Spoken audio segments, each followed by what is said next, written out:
Hi, Dan Miller, Historical Solutions, LLC, for our fourth and final installment of my series, Young Men, and my latest book, which is entitled A Young Man of Montana, From Hard Times to Hawaii Mule Skinner, or From Hard Youth to Hawaii Mule Skinner. I never can keep that straight, but I do know Hawaii Mule Skinner is the end of that title, and that's the point of our story today.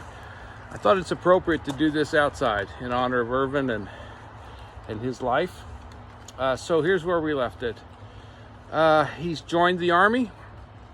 He's made a choice to not go to Kansas and to go to Hawaii instead, with the idea being he'll be able to work with horses. His option in Kansas was to make saddles and bridles and things like that. So that wasn't what he thought was going to get him to his next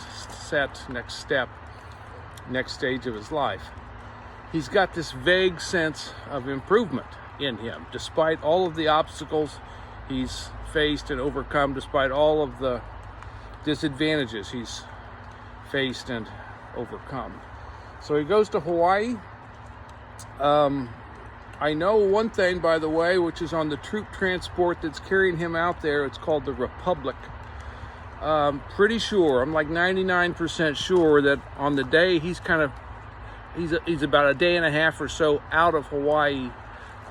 Flying over him, leaving Hawaii, is an airplane piloted by none other than Amelia Earhart. So she'll look down and see the Republic in the nighttime Pacific.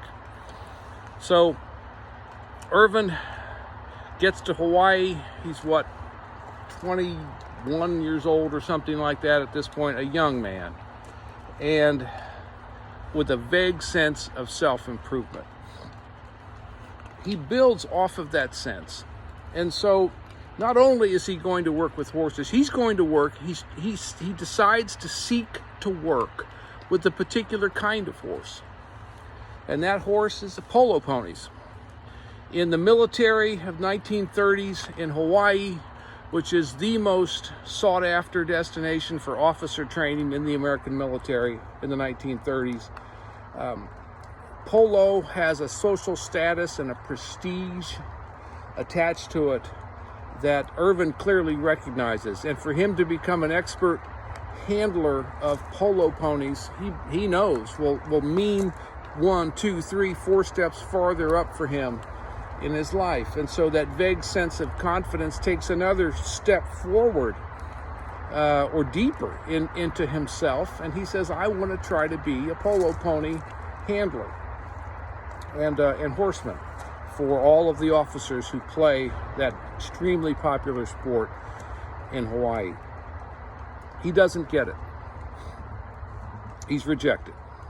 Well, now here's what I really want to talk to you about for just a second. Where am I? I had a dream. I got rejected. They told me, no, I can't do it. I'm not good enough. I'm not blank enough. Whatever. Fill in your blank. Enough. I'm not that. Irvin, again, given his pile of obstacles and disadvantages, Irvin could have easily said, F it. F it. Heck with it. I'll serve out my time, and that's the end of that. And they don't know what they're missing, and they're all stupid and everything else. Could have done that, could have gone down a destructive road, but he doesn't. He decides he's just going to still be the best private soldier he can be in Hawaii at Schofield Barracks. And in making that decision, he's noticed. And they ask him, well, if you won't do the horse, if we don't want you to do the horses, would you do the mules? And so he says yes, and to himself says, I'm going to be the best doggone mule skinner in this man's army on the island of Oahu and at Schofield Barracks. The best mule skinner I can be. And he discovers that gift he has with horses translates over beautifully to mules. And he becomes very well known and very well regarded as this young kid who knows how to handle mules and to get them to do things others just can't accomplish. Mules are a very important resource in the military in the 1930s, and they're projected to continue to be, despite the fact of a revolution of mechanized warfare, which we won't go into, which is a fascinating story. So he becomes the best doggone mule skinner around.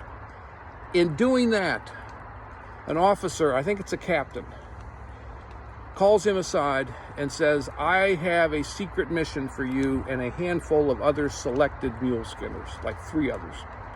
I want the 4 of you to meet me to learn about the secret mission I have for you. Now, I want to stop you for just 1 second. For those of you who are young men, for those of you who care about young men, this is a very important point. You don't need an award. You don't need necessarily more money or any other kind of tangible sign that you're appreciated and that you're doing better than you were before. This captain's request, this captain's coming to Irvin and saying, I'd like you to be part of this special team, that is recognition that you really can't put a price tag on. That's golden recognition. That's a sign, young man, you are making it. So for a young man, look for other signs than the obvious ones, because they'll be just as important to say, yes, you're making it. For people who care about young men, make sure they know not to just look at the obvious signs, but to look at the soft signs, the subtle signs that, yes, you can and are making it. Last point, I'll get out of your way. That secret mission, that was what got me this whole book engagement to begin with. Tom Riley Jr., who is the son-in-law of Irvin Atchison, came to me, this is after Irvin had passed away, came to me and said, Dan, I've got this story that Irvin would tell every family holiday, every family get-together about this secret mission that he was on as a mule skinner in Hawaii. Can you find out anything about it, Dan? So I'll leave you with 2 points. Number 1, I think I surprised Tom by finding out, yes, it's true. Because you never know, right, about what somebody says at a holiday dinner. Yes, it's true. And number 2, and this was the big surprise, I found out exactly why it was a secret. I'm Dan Miller, Historical Solutions, LLC. If you want to find out the secret, if you want to find out what Hawaii is like in the 1930s, it's a place of tremendous drama and intrigue. I encourage you to click on the link, which I think is nearby, and purchase A Young Man of Montana. So thanks so much. Have a Merry Christmas, Happy Holidays, and I'll talk with you real soon.